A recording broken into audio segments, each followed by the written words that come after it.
Welcome to Native Talk Arizona, Native Health's Native American Cultural Affairs program, presented by Native Health and KRDP 90.7 FM. I'm Susan Levy. And Rose Jacket is a Native American woman from Shiprock, New Mexico, and is a recent ASU graduate. Congratulations. And will be heading to South Korea as a Fulbright ETA finalist to teach English. Rose, welcome to Native Talk Arizona. Thank you. Thank you so much for having me. So before we get started, tell us a little bit about yourself and your journey. Again, my name is Rose Jacket. Yeah, it's everyone. I'm from Shiprock, New Mexico. I did go to school in Bloomfield, New Mexico for my schooling and everything. I was pretty much growing up on the reservation in Shiprock, selling food at the flea market there. And right now, I'm currently in Arizona, just about to go into my master's program shortly. So I graduated recently from my undergrad in English linguistics with a minor in American Indian Studies and a TESOL certificate. So definitely just trying to see what lies next ahead up in the road, but very determined and just ambitious to kind of give inspiration back to the youth. So. You seem like you have a lot of drive. What inspired you to pursue this academic path and to want to teach? Actually, ironically enough, I wasn't thinking about college. It was not on my bucket list at all because of financial issues, but I guess when I met the right people, when I moved to Arizona at Tempe High School, where I graduated from, they were the ones who kind of pushed me in a direction and gave me that hope of like, I can do something and make a difference. And eventually kind of led to one thing to another with scholarships. And again, more so just finding those right connections and just getting the role models. And I looked up to them, and to be able to have an opportunity to teach abroad, it's really inspiring to myself. And I want to give that to others as well. That's cool. All right. Was there anybody in particular that you want to give a shout out to at Tempe Schools? Angela Marquez. She was my junior and senior youth counselor, school counselor at the time. And then like my coach, Katie Sanchez, she was my golf coach and my math teacher at one point too. But yeah, those two. Okay. I mean, and everyone else has been wonderful. Okay. I know they have a strong Native American program as well there. So that's awesome. All right. So as a Native student, how's your identity shaped your education and the work you hope to accomplish in the future? I mean, just seeing how much I have struggled personally with my family. We weren't in the right, tax bracket for anything. And to grow up in poverty and, to make ends meet, it really built this resilience to myself and to the person that I am becoming. And I just seeing other Native youth around, it gives me more hope that we can do things and we belong in these spaces. And to also bounce off ideas and to, again, always have a support when you see another Native on the campus or wherever you're at. You're just like, this is a great place. This is wonderful. And I want to have other people to do the same to continue that cycle and have to reciprocate it. So it gets good results and good positive outcomes. Definitely. All right. So tell me a little bit. I know you're going to be heading to South Korea as the Fulbright ETA finalist. What is that? The Fulbright ETA, it's a pretty prestigious and quite a big deal. I'm surprised. I still haven't wrapped my mind around how big and huge this is, but for South Korea specifically, about 75 people in the world are selected for this. So I'm really very, very blessed to have this opportunity. It's a government, U.S. government grant-funded program, I believe, yes. And the ETA stands for the English Teaching Assistant. So you'll be partnered with a public school or wherever you're going to be placed out there in Korea, which whether that's rural or urban, to teach in a classroom at any academic level. Right now, it's too early for me to know when and where and what grade and what age I will be teaching, but we'll definitely get those logistics in very soon. And you can, depending on the school year, the grant has different lengths, but South Korea specifically, it's about 11 months, so close to a year with orientation and all that. So and when it's will you? A cultural exchange program. Oh, sorry. When are you leaving? You're leaving soon, right? I'm leaving in mid-January, so 2027. Okay, so a few more months. And then when will they tell you where you're going and what you're going to be doing? So far, I've been in different group channels with other finalists, and we're in the dark still, but we might have an idea where it's somewhere in the fall semester, closer to there, because they're telling us not to do all of our other logistics stuff like vaccinations, medical records until September, or visas and things like that, which is kind of close for my taste, but we're listening to them. Okay, and I've got to ask you off topic, what kind of food are you going to be eating? Oh, that's just anything street food, and if I can get it like home cooked, please. I mean, that would be closest thing to native food on the reservation or to my grandmother's cooking or something. I'm like, I'm definitely gonna miss all that here, but over there, I'm up for anything. I'll even try like raw things. Like that's I want to expose myself to everything of all five senses. What led you to pursue this opportunity? I had my eyes on traveling for a long time. I just more so how to get to that point was up in the air, but um, I had this in mind for about 2 years. I think sophomore year, I was thinking about it, I've heard of it, but it's one of those things where you're thinking, I don't know, is this going to be a thing for me? Can I do this? Am I qualified? Or all these other questions. And closer to the deadline, that was when I made the decision. It's a bad call on my end, I know, but I somehow had the hunch. I've had this habit to like do that, but I end up getting the opportunities. But one day it's gonna come catch up to me on that. Well, I'm glad you got it. I mean, that's awesome. And that you did it, that you applied and you got it. What are you most excited or nervous about? Is there anything in particular? I feel like the just the language barrier, just to kind of navigate myself around. But I think with if I end up taking some like lessons or getting some tutoring and things like that and self-teaching myself, I think I'll be okay. It's a little bit nerve-wracking just at the beginning right now, or because I have no zero experience in the language, but um, I think I'll be okay. But excited, I mean, it's just to see the people and to see a whole new world out there. That's like the first step. So it's not going to be the last location where I'll be going. It's going to be awesome. And I know you can do it. Are you nervous about the culture at all or food or anything, or you're just like good to go? I think I'm all set. Okay. Just I'm more so excited than nervous. Okay. All right. And then my question, so you're going to be teaching, you're teaching English, right? So Mhm. do you go in and so once they tell you what grade you're going to be teaching or what you're going to be doing, rural or urban, and let's say you're doing like first grade, do they do you just go into a classroom and you start just like say like the alphabet, or do they give you guidance on how to teach? I have no idea how I would do that. I definitely they will have some guidance, and we're during orientation they'll kind of have a whole breakdown of everything that they're gonna have us expected to do. Like we know with some of them who have experience in lesson planning, we can definitely start sharing ideas with others who do that.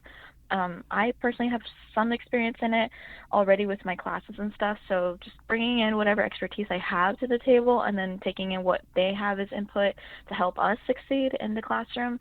But mostly, we're not going to be left in the dark. We're not being thrown in like with nothing at all. We're going to be coming prepared, and we'll have another teacher there as well with us, and a Korean native speaker there. So she'll know English too in case we get a little stomped on something, and they will be the one to like kind of help us, and we'll help each other out in the classroom. How awesome is that? What grade do you want to teach? Mm, I I'd say more. I mean, it'd be cute to have the little ones.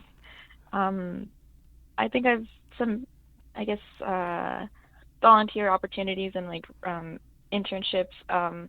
I've been more so just surrounded by the youth, and I think I'm more drawn to them. So I definitely would be interesting to see how that goes, especially in a whole new, different culture, to see what the youth is like. But could go for the adults too, for college or university or high school. So really, I think youth would be pretty interesting. It's a new thing for me. That's going to be awesome. All right. Do you like K-pop? Yes, I actually just got back from Las Vegas. I'm from BTS yesterday. Ah, Yeah, yesterday. all right. We know somebody else that's there right now, too. All right. Oh, Hope they're having fun. So, what would you share with our listeners struggling to see or wondering if this is possible for them? Like, what message would you have? Like, persistence, go for it? I don't know. What would your message be? it could be all of the above. I mean, it's a battle within yourself because you're kind of the one who holds yourself back, but you're also can be the one who can support yourself all the way. Yes, you have so many different people, you make new friends, and those friends don't come just out of nowhere. Like you have to really put yourself out there and to have consistency and be persistent and to just, be real to yourself and to everyone else, because then those the other connections kind of fall in line afterwards. People start hearing about your name, things come around yourself, and you meet new people, and they're like, actually, I have heard of you because of so and so. And it's like, if you share your story, you share who you are, the details about yourself and what drives you, or like even about the cultural aspect of it too. I share a lot about my background because of just that's that's about everything, summing up everything about myself. And to not give up, it's it's such a cliche thing to say, but believe me, there's times where I've thought about it for so many years and stuff, because I've been by myself for since 15 years old, and I'm 23 now, and to not have family around. I have a brother abroad. He's in Korea actually too. I'm in the army, but to be alone, what feels like alone, but I met so many wonderful people, and that's because I didn't give up. I was always try my hardest at something, even if it didn't seem like there was no slim chance. I still tried. I kept trying and trying and trying, and eventually things just kept coming about. And yeah, it's all about not giving up is my biggest thing to them. And to always believe in yourself, and because there's someone out there, guaranteed there's someone out there who is believing in you right now, whether you see it or not. Definitely true. Persistence, believing in yourself, you can do it. And I have one really quick question because I know we're out of time. Are you going to get to see your brother? Yes, we have already started planning it. Yay. So okay. Wherever we're at in the country, we will see each other. Cool. All right. So finally, how can our listeners find more information or contact you? Personal email, it's duw0348@gmail.com. And then on Instagram, it's rose_s_jacket, all lowercase. Okay. Rose, thank you so much. I hope we hear from you when you're over there and hearing what you're going to do or what you're doing and what you think about teaching English over there. And I want to hear like your most favorite food. But thanks for taking the time to chat with us today. And we wish you the best of luck and can't wait to hear back how it's going. Yeah, of course. Thank you so much for having me. And if you follow me on Instagram, you will see all the stories, videos, photos. It'll all be up there updating once I'm over there next year. Coming up next on Native Talk Arizona, host Susan Levy talks with Albert Haskey, Dene software developer and founder of Nijon Studios.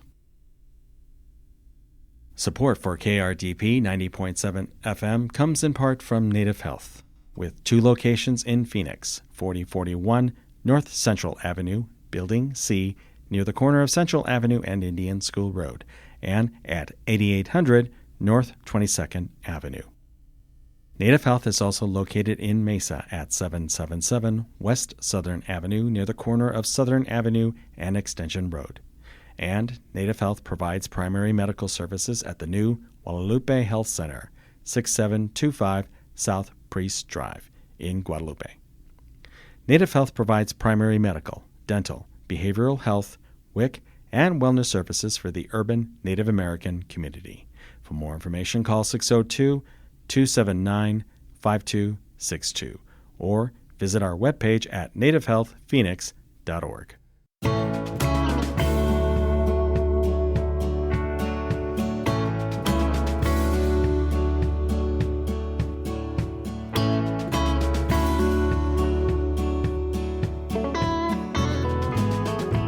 I've been waiting for some wings to take me up to bigger things.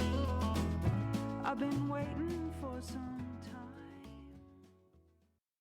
Welcome back to Native Talk Arizona, Native Health's Native American Cultural Affairs program, presented by Native Health and KRDP 90.7 FM. I'm Susan Levy, and on the phone with us today is Albert Haskey, Dene software developer and founder of Nijon Studios, where he has built a really, really cool Navajo education app called Dene Bazad. Albert, welcome to Native Talk Arizona. Hi, Susan. All right, so how did you get interested in like all of this? I know that you've been on before, but refresh my memory and our listeners, like how did you get interested in building an app and your whole journey? I guess where I got started interested, I would say, is when I started taking apart my iPod one time. I had to replace the screen. And, I got to really see the internals and really, look at every nook and cranny of my device. I was thinking it got me more intrigued of, okay, maybe building for such a complex device doesn't sound as difficult. And maybe that's something I'd like to do in the future. I believe I was like 13 when I did that. But for the language part, that's been with me for my entire life, I feel. It all started back in kindergarten whenever I went to Bukit Community School, where we learned Navajo language through immersion programs. And I learned that all the way up until my 6th grade year. Until 6th grade, I transferred to another school in which they had no more language immersion programs. And that's when I found out that, oh, Navajo is not in every school. What's this about? And so ever since then, I feel like I've always been trying to regain that part of me and figure out how I can help others who are probably on a similar journey. So you kind of answered like why, but you created the app because you wanted to continue since they didn't have it in school anymore so that everybody can learn the language? Or what was like your ultimate goal with creating this app where they do that? To make it most accessible as possible, just because the resources is very difficult to get your hands on anything when it comes to books, finding a language teacher, attending an Navajo language class. It's very limited. And I just want this to be either a gateway or an extension to further learn and give yourself more to do outside of the classroom. Okay, so I'm going to back up for a second because I realized I didn't really ask you. Tell us about the new app. So the name of it, where you can find it, and then I did find some really cool things about it. So tell us a little bit about the app, and let's go from there. So the episode is both available on Apple and Google Play right now. And it is a Navajo language app. It tells time, calendar, and money, numbers, and it has over 30,000 words in the dictionary, including verbs and general. We have phonetics to start learning, and we have quizzes to start educating and better build confidence in the new words you're learning. Okay, first of all, that's like, how'd you get 30,000 words? How did you just like, I know you said you started with the calendar. Did you just start like building it that way with saying 7 days a week, 24 hours a day, hours, minutes, seconds? Or how did you start your list? Or is it that you went to the grocery store and looked at, apples and flour and... So yeah, actually it started with the conversions, which was the time, day. And the reason why I started with that first was because everything when it comes to telling the time, the day of the week, numbers, and money was very formulaic. In this case, I'd like to call it an algorithm. I would say that's like an algorithm for our language. It was very like copy paste in terms of, okay, we just need to swap out this word and everything else pretty much stays the same. And so I just wanted to see if that would even be possible to translate into code, and sure enough it was. And this was after I'd built my AdultNet app, the Navajo Clan app, and that just was the start of it all. But the next biggest hurdle was getting the 30,000 words, because little do we know, there are no archival of any words digitized. PDFs don't count as digitization, I would say. I'm talking like hard-coded, like text that you can copy and paste into a document. There's nowhere I've seen to find that has what I have right now. Wow. That is, okay. So, all right. So you started with the 30,000 words. And then how long did this process take you? Is this like years or months? And I assume it sounds 2 like years. you worked on, 2 years? Yes. Is that like day and night? It sounds like you're pretty passionate. So I'm going to bet that you worked on it like 7 days a week. It was a lot of day and night. Yes.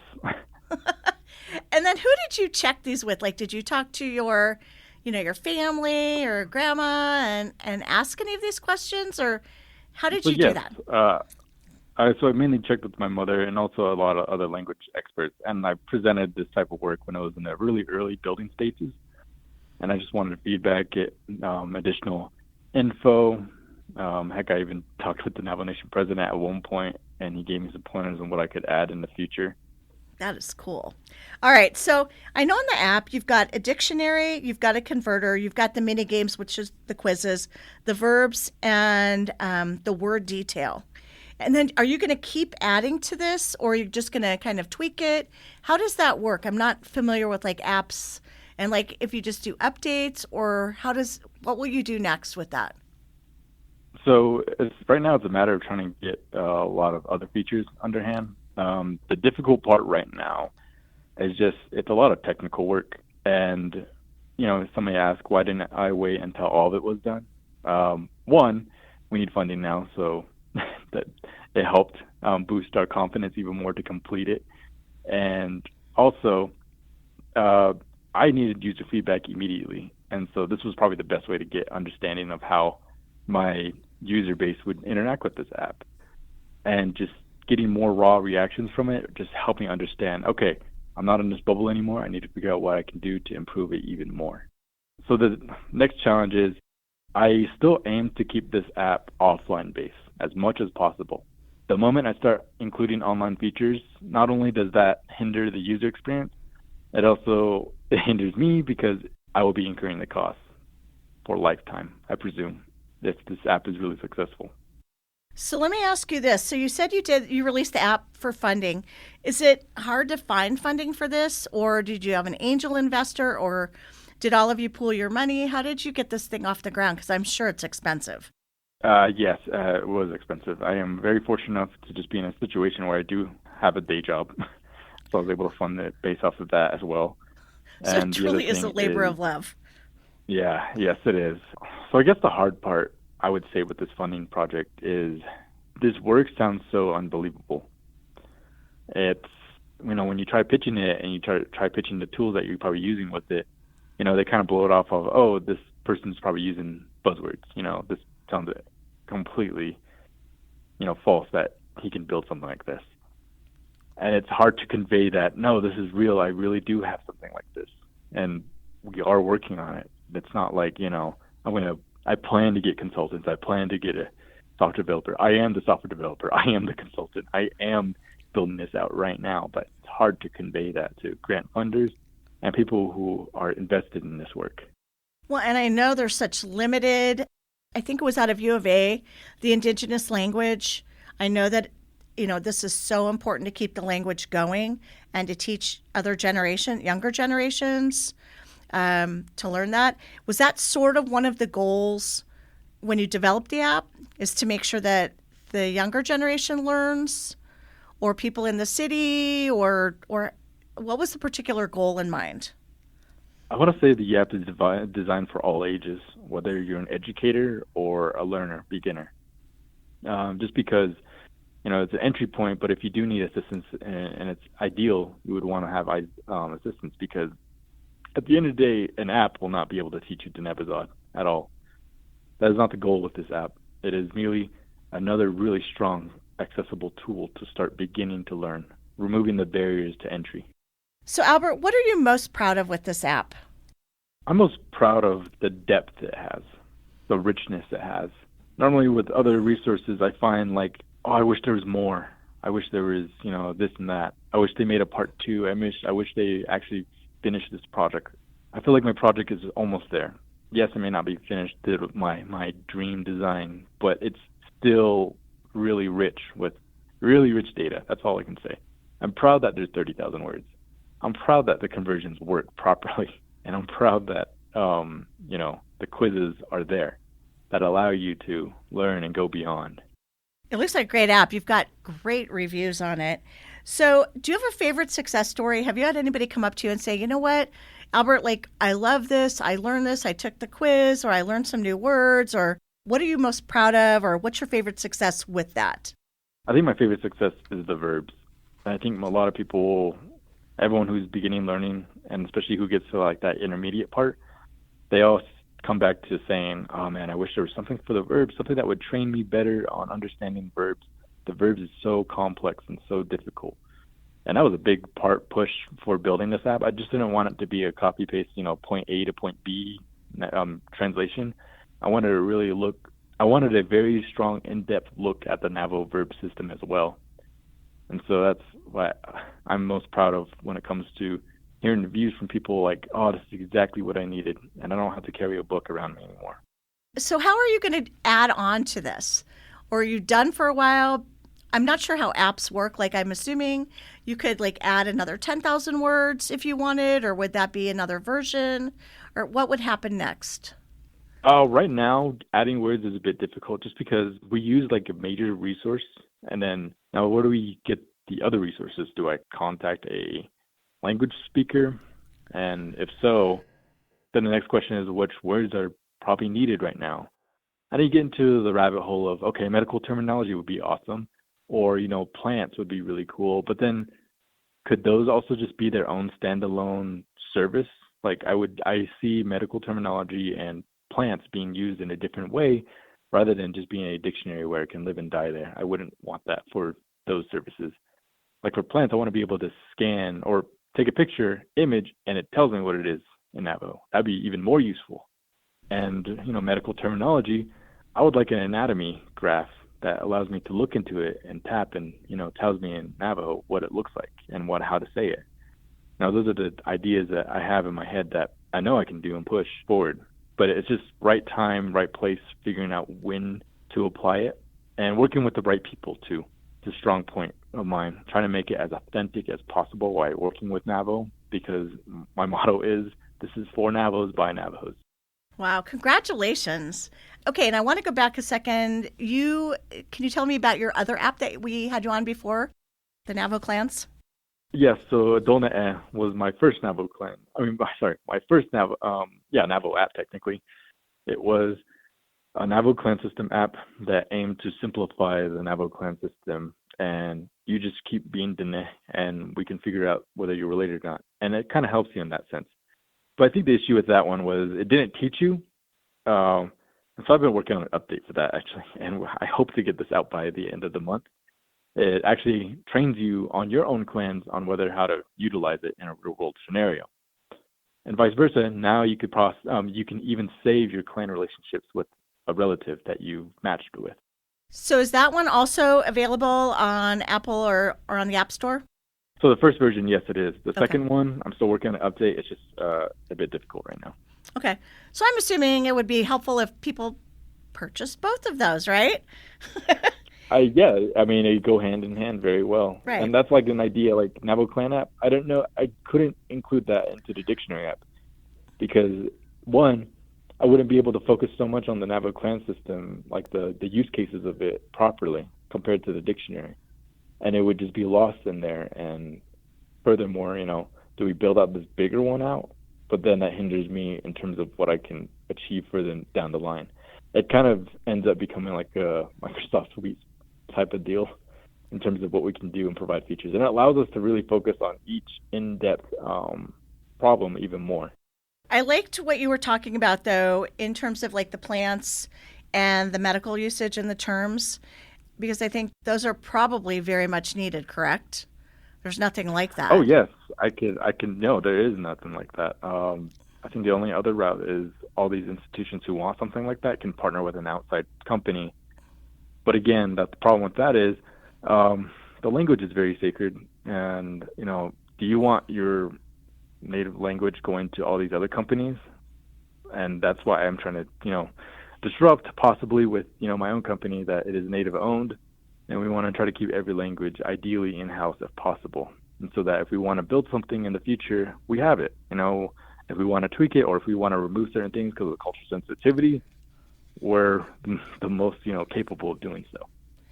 Okay, so you mentioned the company, which is Dijon Studios, correct? Yes. Okay, and what other services do you do since you're talking about wanting to keep those things in-house? I think just data sovereignty in general. I'm sure a lot of these companies who want to expand to mobile applications or web services want to keep things in-house. And I think that's what we can provide for the most part, data sovereignty. Oh, what an opportunity. And look at what you've accomplished. I mean, pretty amazing. Okay, so we're almost out of time, but if our listeners wanted to find more information about Dijon Studios, your first and your second app, your newest app, where can they find it and how can they contact you? So you can find more information at www.adone.com. That is spelled Adoonee. So not the traditional way to actually spell it, just a way more simplified version. And you can find more information on my Denebizod app and Adone and the team behind them. Okay, and if they wanted to look at your social media, any social media? So currently the biggest one we have right now is Adone _2023, which is this launch date of my first app. Okay. And then one more on the App Store on Apple. How would I find it? So on Apple, you got to spell it like Dine, so Dine, and then Bizad, Bizaad. Well, I wish you the best of luck. Congratulations. And I know 30,000 words, and look at all the stuff you've accomplished. And I'm sure you sleep well knowing what a great thing you've done. So congratulations. Thank you. Up next, Susan Levy chats with Terry Pete, Navajo Hopi artist and owner and operator of TP Designs. Support for KRDP 90.7 FM comes in part from Native Health, with 2 locations in Phoenix, 4041 North Central Avenue, Building C, near the corner of Central Avenue and Indian School Road, and at 8800 North 22nd Avenue. Native Health is also located in Mesa at 777 West Southern Avenue, near the corner of Southern Avenue and Extension Road. And Native Health provides primary medical services at the new Guadalupe Health Center, 6725 South Priest Drive in Guadalupe. Native Health's patient enrollment specialists can help you enroll, renew, or update your access information.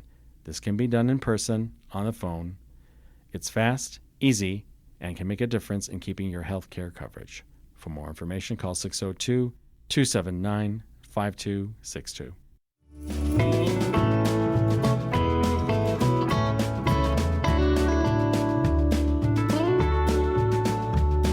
And I'll wait for my wings tonight.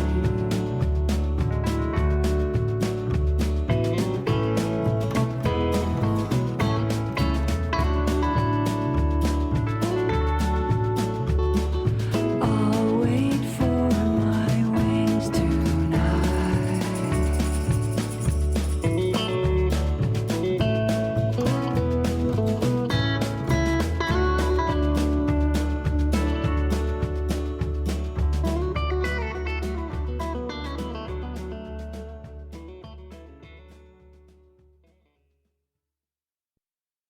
Welcome back to Native Talk Arizona, Native Health's Native American Cultural Affairs program, presented by Native Health and KRDP 90.7 FM. I'm Susan Levy, and today on the phone with us is Terry Pete. She's a Navajo Hopi artist and owner of TP Designs. Terry, welcome to Native Talk Arizona. Hi, Susan. How are you? Good. I'm excited to learn more about your products. I've seen them and they're beautiful. But before we get into the interview, tell us a little bit about yourself, your background, and your journey. Okay, I'll go ahead and introduce myself. Yat e shike do shidine she Terry Pete yanishne totoni nishne kiyasani bashashin nikai dashiche maidisk ijni dashinele. My name is Terry Pete. I am originally from Bishopito, Arizona. I grew up in Payson. I've been building my business, TP Designs, since 2020. It's rooted in culture, creativity, and modern design. Really what started as a personal creative outlet has grown into a business that allows me to share my perspective, my heritage in a meaningful, everyday way. Awesome. I didn't know you grew up in Payson. And Yeah. That's such a beautiful area. Yeah, we moved there when I was in 7th grade. So originally we lived in Holbrook for a long time. So I really have a lot of roots to Holbrook, honestly. Like when I meet somebody and they're like, I'm from Winslow, I'm like, oh, I'm from Holbrook. That's kind of like a little rivalry thing. So it's kind of funny, but yes. And then I went to like middle school and high school in Payson. So that's where like I played sports. So I kind of really gravitate towards that. Okay. All right. Okay, well, let's ask you questions about your business. So tell us a little bit about your art. I called it stationery. Would you call it art and stationery, or what would you describe it as? I refer to it as stationery as well. Okay. Like, I love stationery. So I always, when people are like, oh, what kind of business do you have? I just usually say like, oh, stationery, greeting cards, wrapping paper, bookmarks, things like that.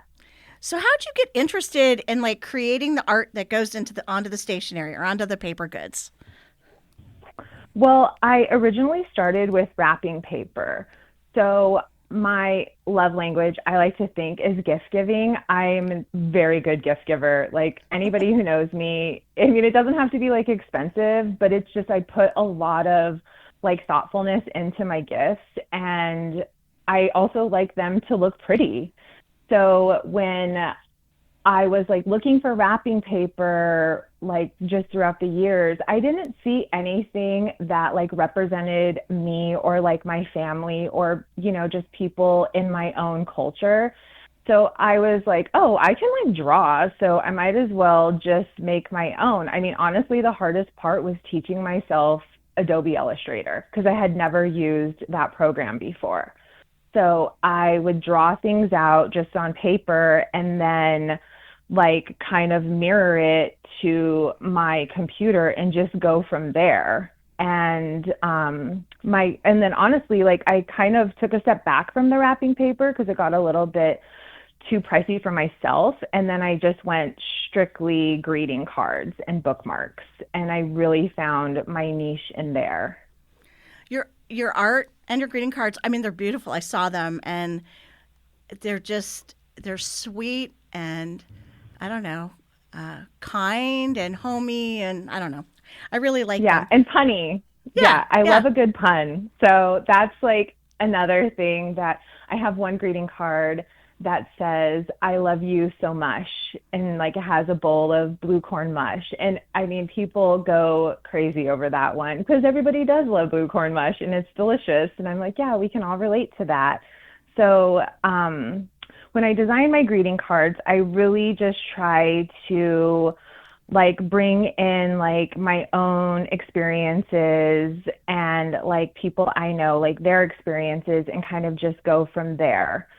And I think my work is all about making my culture visible in spaces where it's often overlooked, such as like gift giving. Like I'd never really seen greeting cards with like a girl wearing, a Navajo skirt, like a 3-tier skirt, moccasins, a belt, like the jewelry, like carrying balloons. And it's not even like super detailed, but it definitely, you're just like, oh, that could be my mom, that could be my cousin, that could be my sister. Like, and that's where I really go with my art. So that you kind of answered my question, where you get your heritage, or how does your heritage influence your art, and where you get your inspiration. So if somebody wanted something custom, let's say it was for a graduation, would you be able to do that? Or do you have products that are for every different event, like graduation and weddings and birthdays and things like that? Well, I definitely already have graduation cards, birthday cards, like Father's Day cards, Mother's Day cards. I try to, like the big holidays, I have greeting cards for that. Weddings, I have greeting cards, but I can definitely do custom as long as like there's enough time before, like it's not rushed. I don't like to rush it because I have to kind of look at your pictures. What are you about? What's your vibe? So that way I can create something that I think the person would like. So far, custom-wise, I have done some wedding invitations, and that was so sweet. Like, it was so nice to know that somebody saw my art and thought, wow, like, I want my whole family and friends to see this because this represents me and my partner, and which is lovely. What an honor. I mean, yeah. What event, besides the birth of a baby and a wedding, I mean, what great, happy events in somebody's life. Yeah. So that's quite an honor. All right. So what's your best-selling card? I would say my best-selling card is one that says "Herd It's Your Birthday," and herd is spelled like H-E-R-D, like a herd of animals.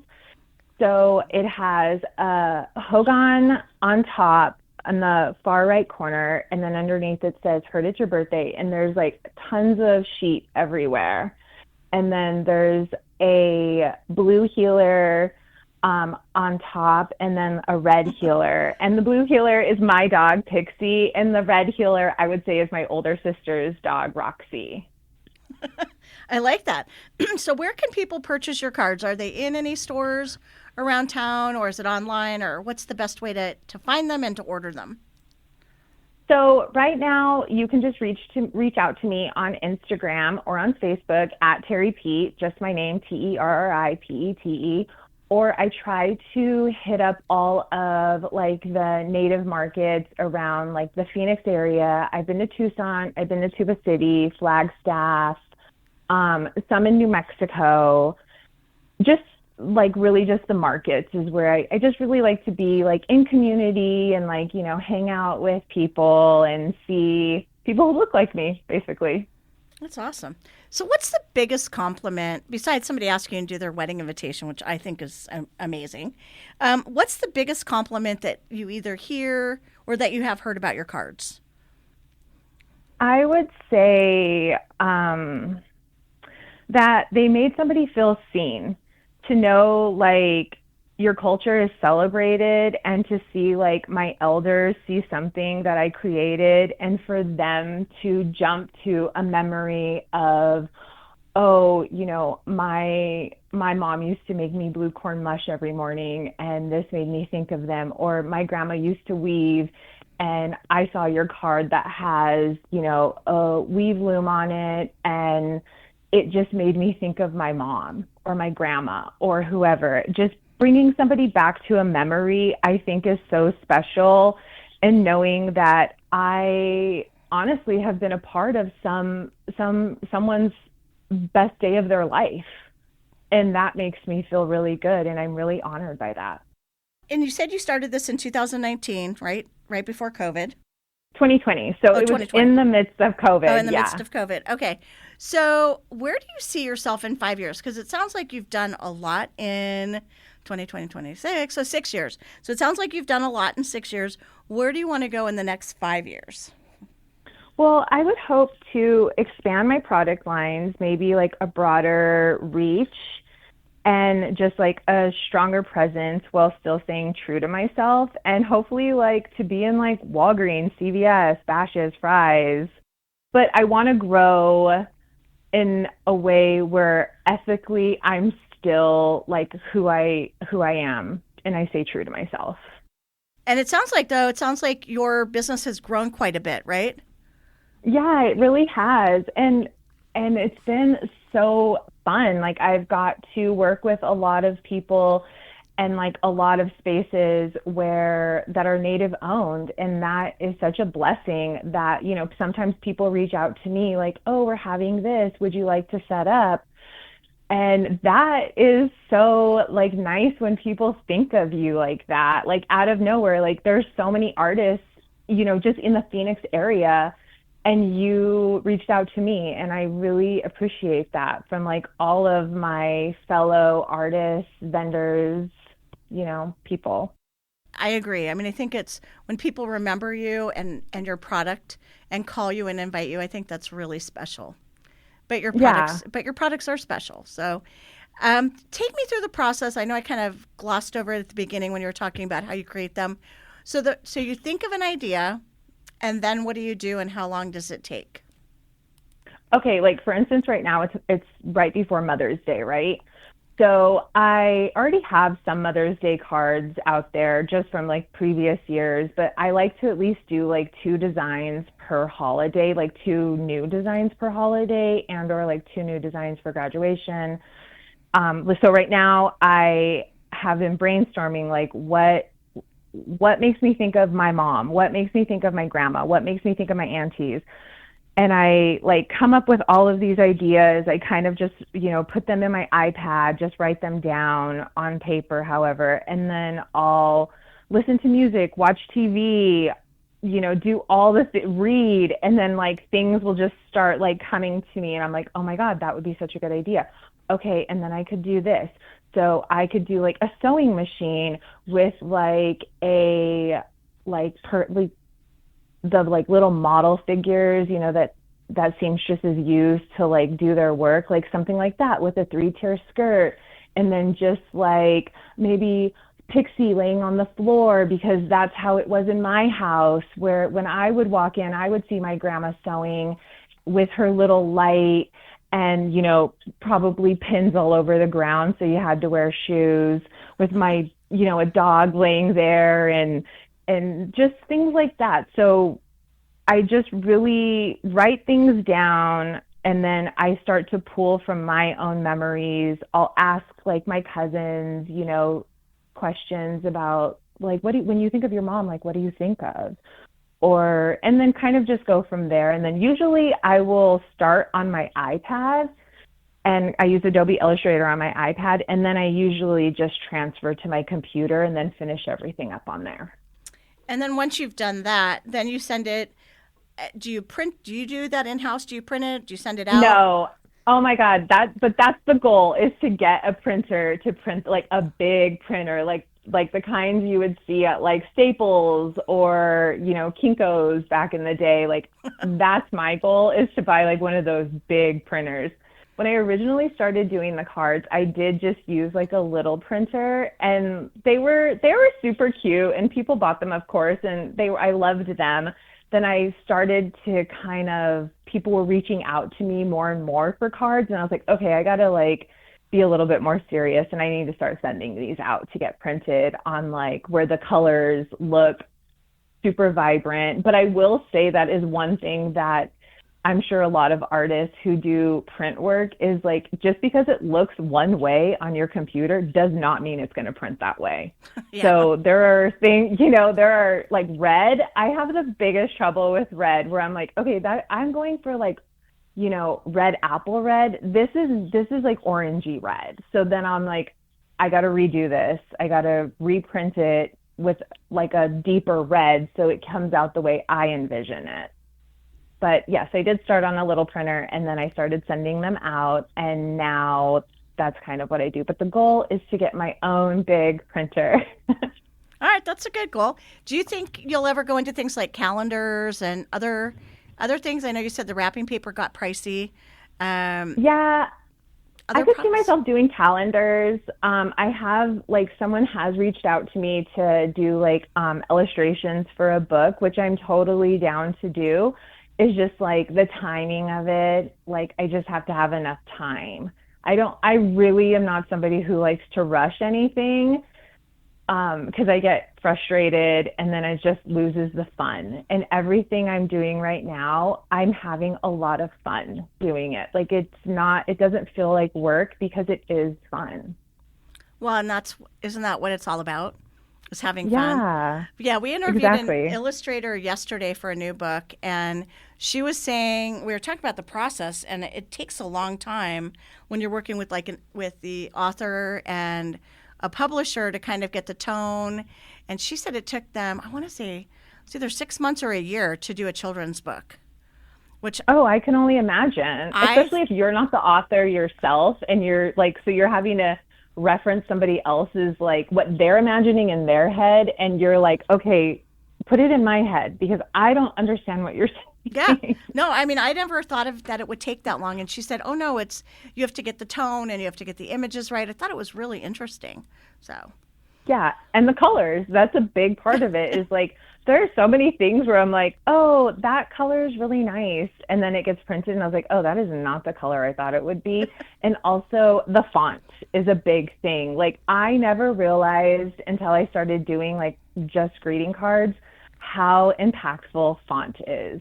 Like, a font can make or break something. Like, some font, you're just like, oh, that's a no-go. That looks so like kind of creepy vibes. And then other ones, you're like, oh my God, that's so cute. I agree. Fonts can make it or break it. All right. Anything else that you want to add? We don't have a lot more time.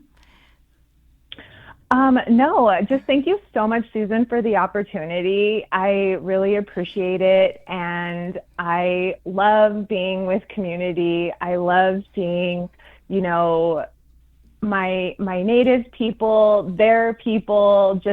I love just being a part of, you know, this community, the Native community in Phoenix, Arizona.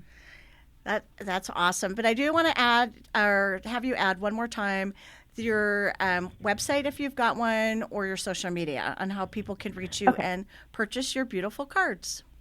Stationery. Yeah, you can reach me at Terry Pete, TerriPete, on Instagram, Facebook, and you can DM me and just reach out if you want any custom cards, anything like that. I also have like housewarming cards, like things like that. So Awesome. Well, I hope you get a lot of visibility, and I hope people check out your work on social media and that they order something from you. And I can't wait to see where you're going, if you end up doing calendars or you go back to gift wrap and things like that. But I wish you the best of luck. Your stuff's beautiful, and I encourage our listeners to check it out. thank you so much, Susan. It was so nice talking to you. Nice talking to you.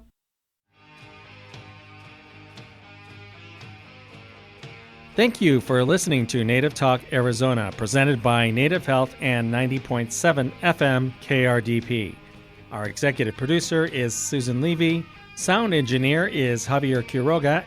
We hope you will tune in again next week. If you have any questions, please reach us at nativetalkaz@listen2krdp.com.